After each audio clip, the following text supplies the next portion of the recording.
சமூக நல முன்னெடுப்பாக அறிவிக்கப்பட்ட மகளிர் உரிமை தொகை திட்டம் குடும்ப பெண்களுக்கு நிலையான வருவாய் ஆதரவு வழங்கும் முயற்சியாக விளக்கப்பட்டது. ஆனால் காலதாமதம் மற்றும் சமீபத்தில் வெளியாகும் பணவரவு தகவல்கள் இது சமூக நல நடவடிக்கையா அல்லது அரசியல் தீர்மானமா என்ற கேள்வியை முன்வைக்கின்றன. 2021ஆம் ஆண்டு மு.க.ஸ்டாலின் தலைமையில் ஆட்சி அமைந்தபோது பெண்களின் பொருளாதார சுயநிறைவை உறுதி செய்வோம் என்ற வாக்குறுதியுடன் மகளிர் உரிமை தொகை திட்டம் முக்கிய நலத்திட்டமாக அறிவிக்கப்பட்டது.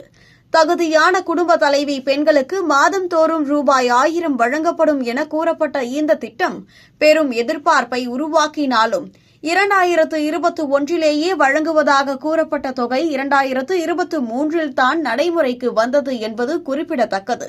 இதனால் இடைப்பட்ட மாதங்களுக்கான நிதி என்ன ஆனது, அந்த காலத்தில் ஒதுக்கீடு செய்யப்பட்டதாக கூறப்பட்ட தொகை எங்கு சென்றது என்ற கேள்வி பொதுமக்கள் மத்தியில் எழுகிறது. இதற்கிடையில் தேர்தல் சூழ்நிலையை ஒட்டி சில பெண்களின் வங்கிக் கணக்குகளில் திடீரென ரூபாய் 5000 வரவு வைக்கப்பட்டதாக வெளியாகும் தகவல்கள் அரசியல் வட்டாரத்தில் புதிய சர்ச்சையை கிளப்பியுள்ளன. இந்த தொகை குறித்து முன்கூட்டியே அரசாணை வெளியிடப்பட்டதா? யார் யாருக்கு எந்த தகுதி அடிப்படையில் வழங்கப்பட்டது? ஏன் தேர்தல் நேரத்திலேயே இந்த வரவு இடம்பெற்றது என்ற கேள்விகளுக்கு தெளிவான அதிகாரப்பூர்வ விளக்கம் வெளியாகவில்லை.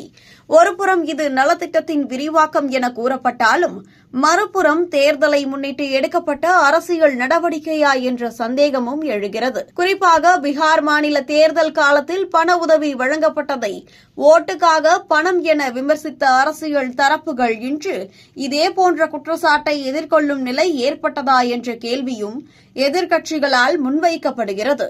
மகளிர் உரிமை என்ற பெயரில் வழங்கப்படும் இந்த நிதி உதவி பெண்களின் வாழ்வாதாரத்தை நிலையான முறையில் மேம்படுத்தும் திட்டமா அல்லது தேர்தல் அரசியலின் ஒரு பகுதியாக பார்க்கப்பட வேண்டியதா என்ற விவாதம் தற்போது தீவிரமாக பேசப்படுகிறது.